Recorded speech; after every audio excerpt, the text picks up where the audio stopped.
너희는 마음에 근심하지 말라입니다. 요한복음 20장 31절입니다. 오직 이것을 기록함은 너희로 예수께서 하나님의 아들 그리스도이심을 믿게 하려 함이요 또 너희로 믿고 그 이름을 힘입어 생명을 얻게 하려 함이니라. 이 한 절에는 복음이 기록된 목적이 나와 있습니다. 복음이 기록된 목적이 무엇입니까? 복음이 기록된 목적은 우리로 하여금 예수님이 하나님의 아들 그리스도이심을 믿게 하는 것입니다. 예수님은 구약의 약속을 성취하는 메시아라는 것입니다. 예수님은 아들을 통해 우리 가운데 임하시는 하나님이십니다. 요한복음 20장 31절에는 복음에 또 하나 기록된 목적이 있습니다. 그것은 우리가 예수님을 믿고 그 이름을 힘입어 생명을 얻게 하려 하는 것입니다. 저는 이 일이 우리 교회에서도 그리고 모든 교회에서도 매주일마다 일어나기를 원합니다. 믿는 자들은 믿음을 성장시키고 믿지 않는 자들은 믿음을 갖게 하는 것입니다. 복음은 살아계신 하나님, 만물의 창조주께서 그의 아들을 통해 우리 가운데 임하셨는데 그분은 무한한 사랑을 주는 영원하신 분이시라는 것입니다. 우리가 믿음을 통해 아들과 관계를 맺으며 아들을 통해 아버지와 관계 맺어서 아버지와 아들 안에 있는 생명이 우리 안에 흘러 들어와 우리로 영생하게 하는 것이 바로 복음입니다. 오늘 본문 1절부터 11절은 오늘날 하나님의 역사를 보여줍니다. 예수님은 우리 마음에 근심하지 않게 하시기를 위해 아버지와 협력하십니다. 그리고 우리가 마음에 근심하지 말아야 할 5가지 이유를 제시하십니다. 먼저 마음에 근심하지 말아야 할 첫 번째 이유를 1절과 11절에서 찾아볼 수 있습니다. 1절입니다. 너희는 마음에 근심하지 말라. 이것이 오늘 본문의 핵심입니다. 이 말씀을 긍정형으로 바꾼다면 하나님을 믿으니 또 나를 믿으라입니다. 하나님을 믿으니 또 나를 믿으라. 그것이 너희 마음에 근심하지 말아야 할 이유이니라. 예수님이 제자들에게 말씀하십니다. 11절입니다. 내가 아버지 안에 거하고 아버지께서 내 안에 계심을 믿으라. 그렇지 못하겠거든 행하는 그 일로 말미암아 나를 믿으라. 근심하지 말라로 시작해서 나를 믿으라로 끝납니다. 나를 믿으라. 나를 영접하라. 나를 신뢰하라. 나를 의존하라. 마음에 근심하지 않기 위해서 그렇게 하라는 것입니다. 이것이 본문의 핵심입니다. 여러분의 마음에 근심하지 않기 위하여 예수님을 믿고 또 하나님을 믿으시기를 축복합니다. 1절에 하나님을 믿으니 또 나를 믿으라는 말씀을 잘 생각해 보십시오. 요한복음 14장 전체의 말씀은 요한복음 12장 44절 말씀과 연결됩니다. 요한복음 12장 44절입니다. 예수께서 외쳐 이르시되 나를 믿는 자는 나를 믿는 것이 아니요 나를 보내신 이를 믿는 것이요. 예수님은 나를 믿는 자는 나를 믿는 것이 아니요 나를 보내신 이를 믿는 것이라 하십니다. 왜 예수님을 믿는 자는 예수님을 믿는 것이 아니요 예수님을 보내시는 분을 믿는 것일까요? 그 이유는 예수님이 하나님이시기 때문입니다. 요한복음 1장 14절입니다. 말씀이 육신이 되어 우리 가운데 거하심에 우리가 그의 영광을 보니 아버지의 독생자의 영광이요 은혜와 진리가 충만하더라. 말씀이 육신이 되어 우리 가운데 거하신 분은 예수님이십니다. 요한을 비롯한 제자들이 예수님을 보니 예수님은 아버지의 독생자의 영광이며 은혜와 진리가 충만했습니다. 이것은 요한을 비롯한 다른 제자들이 성령이 충만할 때 예수님의 안에서 하나님의 모습을 본 것입니다. 여러분, 우리가 육의 눈으로 예수님을 바라볼 때는 목수의 아들이십니다. 나사렛에서 태어난 분이십니다. 그러나 성령이 충만하여 우리의 영의 눈이 열려 예수님을 바라볼 때 예수님은 하나님이십니다. 이것을 알고 계셔야 합니다. 이것이 바로 복음입니다. 예수님은 신성하고 빛나는 아버지의 영광을 인간의 몸에 담은 아버지의 임재이십니다. 즉 하나님을 믿는 것은 예수를 믿는 것입니다. 두 존재는 서로에게 속해 있습니다. 하나님을 믿으면 당연히 예수님을 믿는 것이고 예수님을 믿으면 당연히 그의 아버지를 믿는 것입니다. 요한복음 13장에는 최후의 만찬이 나옵니다. 요한복음 13장 36절에서 예수님께서 주여 어디로 가시나이까 묻는 베드로에게 예수님은 내가 가는 곳에 내가 지금은 따라올 수 없다고 말씀하십니다. 그리고 베드로에게 내가 다굴기 전에 내가 3번 나를 부인할 것이라고 말씀하셨습니다. 내가 너를 떠날 것이다. 그러나 너는 지금 나를 따라올 수 없다. 그리고 너는 오늘 밤 닭 울기 전에 3번 나를 부인할 것이다. 예수님의 이 말씀에 제자들은 마음에 근심하였습니다. 근심할 수밖에 없잖아요. 지금까지 함께 하시는 예수님이 어디 다른 데로 가시겠다고 하십니다. 제자들은 따라오지 못한다고 말합니다. 이 말을 들은 제자들은 마음에 근심이 생기는 거죠. 예수님이 어디로 가시기에. 그리고 그 말씀을 들은 제자들 중에 가장 마음에 근심이 들은 사람은 베드로입니다. 예수님이 자기를 향하여 오늘 닭 울기 전에 3번 나를 부인할 것이라고 말씀하십니다. 베드로는 마음에 염려가 되고 근심에 사로잡혔을 것입니다. 그런데 예수님께서는 마음에 근심하지 말라고 하십니다. 특별히 베드로를 쳐다보시면서 이 말씀을 하셨을 것입니다. 왜냐하면 베드로가 가장 마음에 근심하였기 때문입니다. 그런 후에 베드로와 빌립과 도마와 나머지 제자들에게 너희는 마음에 근심하지 말아라 말씀하시며 마음에 근심하지 말아야 할 5가지 이유를 말씀해 주십니다. 여러분, 예수님의 마음에 근심하지 말아야 할 5가지 이유를 들으시면서 오늘 저와 여러분의 마음에 근심하지 않기를 주님의 이름으로 축복합니다. 예수님은 진심으로 그것을 바랍니다. 여러분이 마음에 근심하지 않기를 바랍니다. 저도 그렇게 되기를 기도합니다. 말씀을 들으시면서 주님, 내 마음의 근심이 사라지기를 원합니다. 기도하며 들으시기를 바랍니다. 왜냐하면 믿음은 들음에서 나기 때문입니다. 첫 번째 마음에 근심하지 말아야 할 이유입니다. 본문 2절입니다. 내 아버지 집에 거할 곳이 많도다. 그렇지 않으면 너에게 일렀으리라. 내가 너희를 위하여 거처를 예비하러 가노니. 2절에서 2번, 그리고 읽지 않았지만 3절에서 다시 한번 예수님은 우리를 위해 거처를 예비하러 간다고 하십니다. 여러분, 이 말씀을 마음에 새기십시오. 하나님의 집은 넓고 거할 곳이 많습니다. 공간이 부족할 일은 없습니다. 그런 걱정은 할 필요가 없습니다.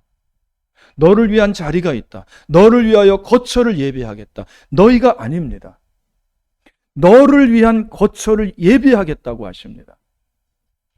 11명의 제자들을 위한 넓은 거처가 예비되었다고 합니다. 이것은 오늘날 예수님을 믿는 우리들에게도 해당됩니다. 예수님이 나를 위하여, 여러분을 위하여 거처를 예비하러 가신 것입니다. 그것은 그분의 집이며 호텔이 아닙니다. 여러분, 큰 차이가 있죠. 자녀는 집에 거하고 방문객은 호텔에 갑니다. 따라서 이것은 중요합니다. 내가 아버지의 집에서 나만의 방을 가지고 영원히 거하는 것입니다. 여러분, 나만의 방. 얼마나 우리 바람 아닙니까? 나 혼자 거할 수 있는 방. 주님이 저와 여러분 각자의 방을 준비하시기 위하여 미리 가신다는 것입니다. 이 시간 믿음이 연약한 성도님들이 계신다면 마음에 근심하지 마시기를 바랍니다. 예수님을 신뢰하시고 또 하나님을 믿으십시오. 너희를 위한 거처가 있다. 베드로야, 내가 너를 그곳으로 데리고 갈 것이다. 그곳에 가면 영원히 나와 함께 머물게 될 것이고 손님이 아닌 자녀로 거하게 될 것이다. 하나님은 그 이름을 믿는 자들에게 하나님의 자녀가 되는 권세를 주셨습니다. 저와 여러분은 예수님을 믿어 하나님의 자녀가 되었습니다. 그러므로 예수님이 예비하신 거처에서 영원히 안식하고 평안할 수 있는 권세가 주어진 것입니다. 예수님이 가신 곳에 우리도 가게 될 것입니다. 예수님은 제자들에게 말씀하십니다. 내가 떠나야 하고 너희가 따라올 수 없다. 너희는 오늘 밤 흩어질 것이다. 너희의 목자인 나는 죽임을 당할 것이다. 그러나 너희는 마음에 근심하지 말라. 나를 믿으라. 내가 너희를 데리러 올 것이다. 이것이 마음에 근심하지 말아야 할 첫 번째 이유입니다. 너희를 홀로 두지 않을 것이다. 내가 너희를 다시 데리러 올 것이다. 두 번째 마음에 근심하지 말아야 할 이유는 예수님을 믿기 때문입니다. 예수님 자신이 우리가 하나님과 거할 처소를 직접 예비할 것이라고 하십니다. 예수님께서 직접 그 거처를 예비하실 것입니다. 다시 본문 2절 3절입니다. 내 아버지 집에 거할 곳이 많도다. 그렇지 않으면 너에게 일렀으리라. 내가 너희를 위하여 거처를 예비하러 가노니 가서 너희를 위하여 거처를 예비하면 내가 다시 와서 너희를 내게로 영접하여 나 있는 곳에 너희도 있게 하리라. 내가 가서 예비할 것이다. 내가 가서 예비할 것이다. 예수님은 두 번 이 말씀을 하십니다. 두 번 이것을 강조하시는 것을 보면서 저는 이런 궁금증이 생겼습니다. 천국에 있는 내 집이 파손돼서 공사할 필요가 있는가? 하나님과의 기쁨의 교제에 결함이 있어서 어디 손을 보아야 한다는 말씀인가? 예수님께서 마태복음 25장 34절에서 내 아버지께서 복받을 자들이여 나와 창세로부터 예비된 나라를 상속받으라고 하셨습니다. 창세로부터 거처가 예비됐다고는 하시는데 이 집이 불완전한 것일까? 어디에 손을 봐야만 하는 것일까? 그런 생각이 듭니다. 하지만 그렇지 않습니다. 하늘에 있는 하나님의 집은 공사 중에 있지 않습니다. 하나님과의 교제와 그것의 즐거움은 더 나아질 수 없습니다. 완전합니다. 예수님이 예비하신 집은 창세전부터 구원받은 자들을 위해 완전하게 설계됐습니다. 어디 손볼 필요가 하나도 없어요. 우리는 창세전에 그리스도로 말미암아 선택되었습니다. 그렇다면 내가 예비하겠다라는 말씀의 의미는 무엇일까요? 그것의 의미는 이렇습니다. 여러분의 거처는 태초 이전에 지어졌습니다. 완전합니다. 조금도 손볼 필요가 없습니다. 그런데 문제는 예수님께서 일하지 않으시면 우리가 그곳에 갈 수 없다는 것입니다. 예배해야 할 것은 방의 문을 여는 일입니다. 이 방은 용서받지 못한 죄인들에게 꼭꼭 잠겨 있습니다. 내가 지금 너희를 떠나서 해야 할 일을 하지 않으면 너희의 죄는 사함받지 못한다. 내가 지금으로부터 12시간 이후에 일어날 일을 예비할 것이다. 골고다에서 이 방의 문을 여는 놀라운 일을 예비할 것이다. 이것이 이 말씀의 첫 번째 의미입니다. 내가 너희 죄를 대속할 죽임당할 하나님의 어린 양이라는 말씀입니다. 주님께서 저와 여러분의 집을 예비하셨는데 그 방문을 여는 것은 오직 용서받은 자, 사함받은 자만이 열고 들어갈 수 있다는 거예요. 그런데 우리의 착한 행실과 윤리와 도덕으로 그 하나님 앞에 선하다고 인정받을 수 없다는 것입니다. 오직 나를 믿는 믿음으로 너희가 선하다 인정받을 수 있고 너희가 그 방문을 열 수 있다는 것입니다. 하나님의 분노와 정죄와 저주가 여전히 만족되지 않았습니다. 몇 시간 후면 내가 너희를 위해 저주가 되고 죄를 짊어지고 아버지의 진노를 입게 될 것이다. 너희가 죽음에서 일어나 아버지의 거처로 들어가기 위해서는 내가 죽음을 이겨야 한다. 내가 나 자신을 죽음에 내맡기고 부활하여 죽음의 권세를 이기고 나와 너희를 자유케 할 것이다. 그러나 이 일은 아직 일어나지 않았다. 그래서 너희는 거기로 들어갈 수 없다. 내가 먼저 가서 열기 전까지 그 문은 굳게 닫혀 있을 것이다 라고 하는 말씀입니다. 여러분, 이것을 뒷받침하는 근거가 있습니다. 본문 4절부터 6절입니다. 내가 어디로 가는지 그 길을 너희가 아느니라. 도마가 이르되 주여 주께서 어디로 가시는지 우리가 알지 못하거늘 그 길을 어찌 알겠사옵나이까. 예수께서 이르시되 내가 곧 길이요 진리요 생명이니 나로 말미암지 않고는 아버지께로 올 자가 없느니라. 이 말씀은 이렇습니다. 내가 너희를 위해 거처를 예비할 것이다. 너희가 그곳에 갈 수 있도록 내가 그 길이 될 것이다. 너희가 그곳에 가기 위해 붙들 진리를 내가 완성할 것이다. 내가 죽음을 이기고 영광스러운 새 생명이 되어 너희가 아버지의 거처에서 영생을 누릴 것이다. 내가 그 일을 할 때까지는 어디에도 완전한 길과 진리와 생명이 없을 것이다 라는 말씀입니다. 그래서 내가 곧 길이요 진리요 생명이라는 거예요. 너희를 위해 이 처소를 예비하려면 내가 오늘 밤 할 일이 많다. 그러니 베드로와 빌립과 도마여 그리고 남은 제자들이여 나를 믿으라. 내가 너희를 떠난다고 해서 너희는 마음에 근심하지 말아라. 이것은 오히려 너희를 위하여 좋은 일이라 하는 것입니다. 내가 오늘 밤과 내일 아침에 이 일을 이룰 것이니 너희는 나를 믿으라. 내가 아버지께로 갈 길을 만들 것이다. 내가 길이 되리라. 내가 너희가 필요한 진리와 생명이 되리라.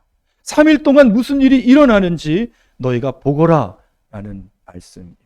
이것은 예수님이 십자가에 죽으시고 3일 만에 부활하실 일에 대해서 제자들에게 말씀해 주시는 것입니다. 그러니 너희는 나를 믿고 앞으로 닥칠 문제 때문에 마음에 근심하지 말라고 주님은 제자들에게 말씀하십니다. 또 한 번 말씀드립니다. 이제 최후의 만찬이 끝나면 여러분 새벽에 대제사장들의 하속들과 또 빌라도가 보낸 로마 군인에게 예수님이 잡혀갑니다. 빌라도의 뜰에서 여러분 재판을 받습니다. 그리고 십자가에 못 박혀 죽습니다. 제자들은 이 것을 보면서 마음에 심히 근심할 것을 예수님은 하셨던 거예요. 그러나 이 일이 있어야 내가 너희를 내 아버지 집, 그 거처를 예비할 수 있고 내가 너희를 그곳으로 인도할 수 있다. 너희는 마음에 근심하지 말아라. 그것이 바로 세 번째 마음에 근심하지 말아야 할 이유입니다. 예수님이 우리의 거처가 되고 예수님이 우리를 그곳으로 인도할 것이기 때문입니다. 본문 3절입니다. 가서 너희를 위하여 거처를 예비하면 내가 다시 와서 너희를 내게로 영접하여 나 있는 곳에 너희도 있게 하리라. 저는 이 구절이 본문에서 가장 중요한 말씀이라고 생각합니다. 나 있는 곳에 너희도 있게 하리라. 여기서 본문의 초점이 장소에서 사람으로 전환됩니다.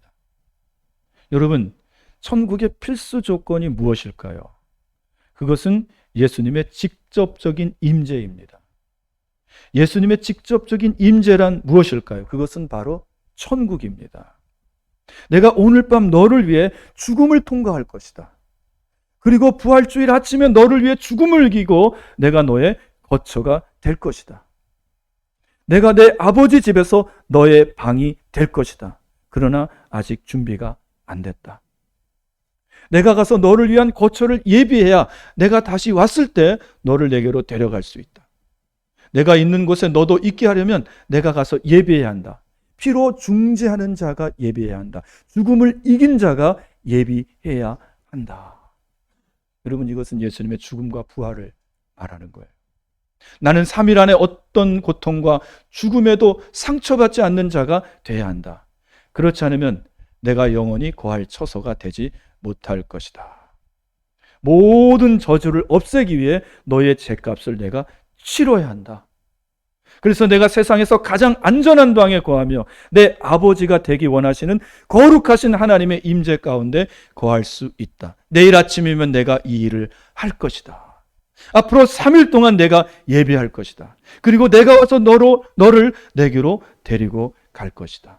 너의 거처라고 주님은 말씀하십니다. 내가 너의 거처가 될 것이다. 나 있는 곳에 너희도 있게 할 것이다. 내가 너희를 영접할 것이다. 여러분, 예수님은 어디에 계십니까? 예수님은 하나님 나라 천국에 계십니다. 하나님 나라 천국이 우리의 거처가 될 것입니다. 예수님이 천국에 계시기 때문입니다. 그래서 여러분, 어디가 천국입니까? 예수님이 계신 곳이 천국입니다.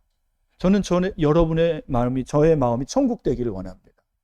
저와 여러분의 마음에 예수님이 계셔야 됩니다. 그래야 천국이 될 수 있어요.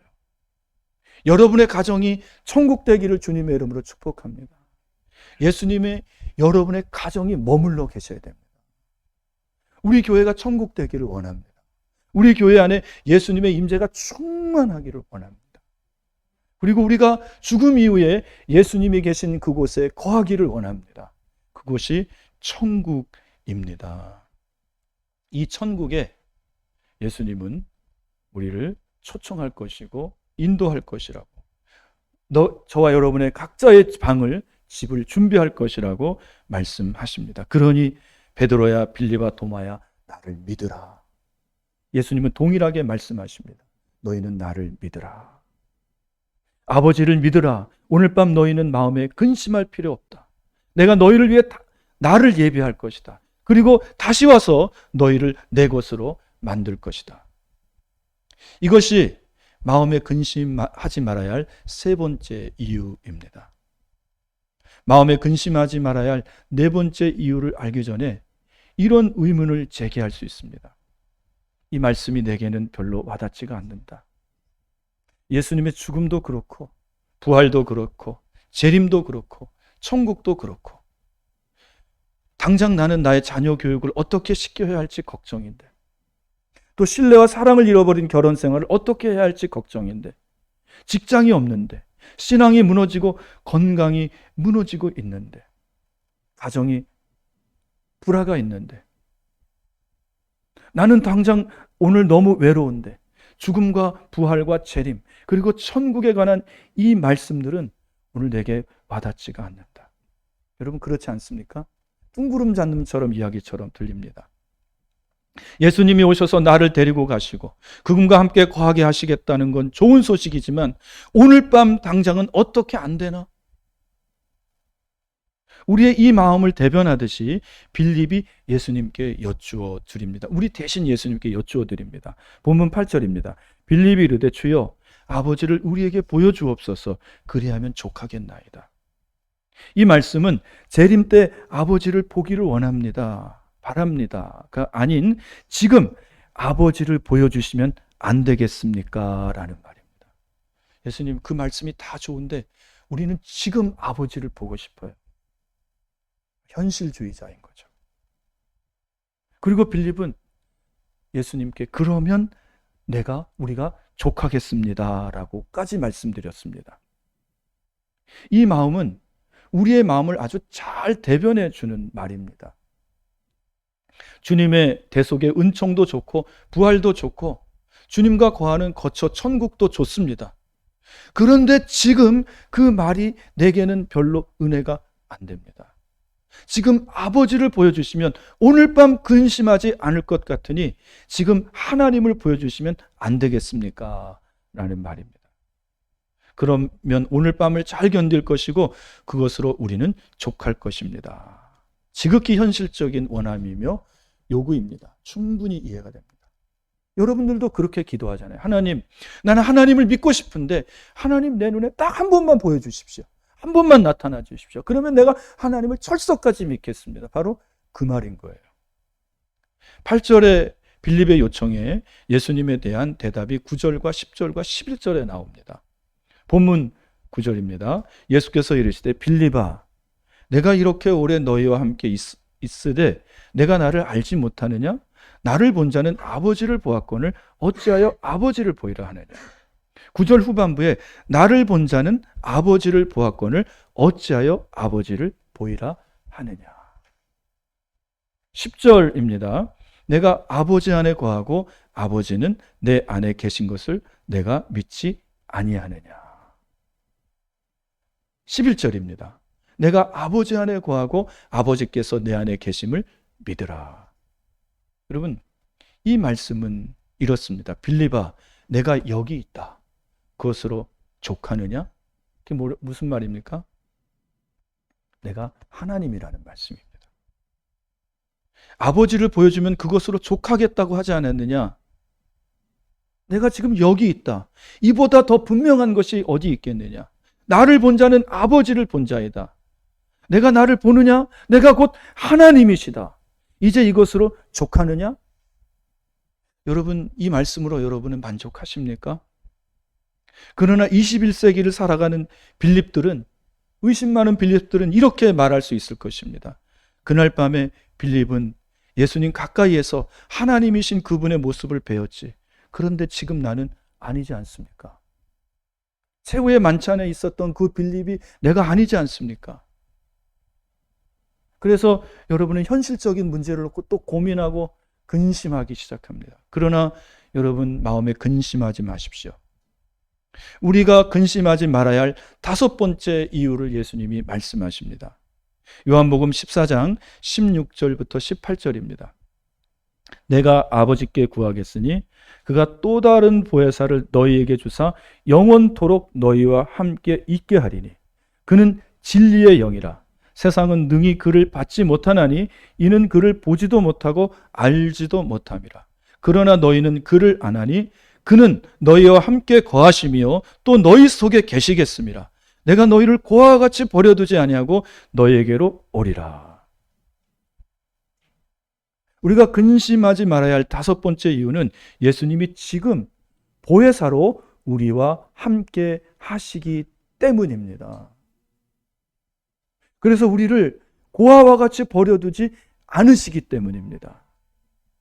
예수님이 말씀하시는 보혜사는 성령님이십니다. 보혜사는 아버지의 영이자 예수님의 영이십니다. 예수님이 육체로 제자들과 함께 있을 때는 시간과 장소와 모든 공간의 제약을 받으셨습니다. 그러나 이제 성령으로 오셔서, 영으로 오셔서 우리와 함께 하시는 것은 시간과 공간과 장소의 제약을 전혀 받지 않으십니다. 여러분이 어디에 거하시든지 영이신 그 하나님의 영, 예수님의 영, 보혜사이신 성령 하나님이 여러분과 저와 함께 하십니다. 그래서 예수님이 하나님 나라로 가는 것이 더 좋은 거예요. 어디든지 함께 하시는, 시간과 공간과 장소의 제약을 받지 않으시는 성령님이 우리와 함께 하시기 때문입니다. 이제는 예수님이 성령으로, 보혜사로 우리와 함께 하십니다. 언제 어디서든 예수님의 영이신 성령님이 우리와 함께 하십니다. 예수님은 우리에게 너희를 절대로 고아처럼 버려두지 않겠다고 하십니다. 여러분은 절대로 혼자가 아닙니다. 우리가 많은 시험을 받고 힘들고 어려울 때 우리는 하나님께 버림받은 것처럼 느끼고 생각합니다. 그 생각이 와요. 저도 그런 시간이 있었습니다. 그러나 하나님 우리를 고아처럼 버려두지 않으십니다. 그 시간에도 우리와 함께 하십니다. 그러니 여러분, 예수님을 믿고 하나님을 믿으시고 마음에 근심하지 마시기를 바랍니다. 여러분 안에는 많은 문제들이 있습니다. 가족 문제, 결혼 문제, 건강 문제, 또 직장 문제, 물질 문제, 여러 문제로 인하여 여러분은 지금 마음에 근심합니다. 가장 절박하고 영혼이 혼란에 빠진 순간에 우리를 구원할 책을 예수님은 우리에게 보여주십니다. 그분은 바로 보혜사이십니다. 여러분, 보혜사이신 하나님의 영, 예수님의 영이신 그 성령님을 신뢰하시기를 바랍니다.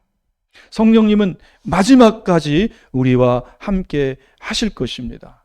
우리가 죽음을 통과하고 천국에 이르실 그 시간까지 성령님은 우리와 함께 하십니다. 지금 이 순간에도 성령님은 여러분을 떠나지 않으십니다.